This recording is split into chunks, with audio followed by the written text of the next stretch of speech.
one aspect of language that I actually just noticed very recently happened because I was talking to one of my roommates, and her family is from India. She is a second generation Indian American. Her parents moved here when they were young, and she was born in America. So she's lived here her whole life, but her parents primarily speak Hindi while she's at home. But she was raised in school, in an English speaking school, and so she speaks English very fluently. I didn't meet my roommate's parents for a while. I only interacted with her, and I remember thinking, oh wow, she doesn't have an accent, she doesn't speak differently or anything like that. She sounds just like anyone else that I would talk to in my day to day life.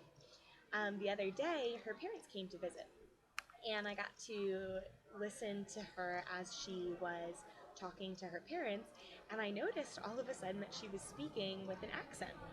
And I thought that was so interesting, and later talked to her about it, and she said, oh, I didn't even notice. That's just how I talk to my parents, and I talk to my friends differently without a Hindi accent. And I thought that that was so fascinating. It was just a really good example of how you have control over your language and how social factors can really impact the way that you're using language. She's still a proficient user both ways that she's speaking, and neither way was her intelligibility impacted, or the way that she's speaking wasn't different. It was just a slightly different pronunciation based on the social situation that she was in. And so that was just really fascinating to me as somebody who was raised by English speakers, and that's all I've ever known. I thought that was really cool and very interesting, so I thought I would share it as a part of my language journal here.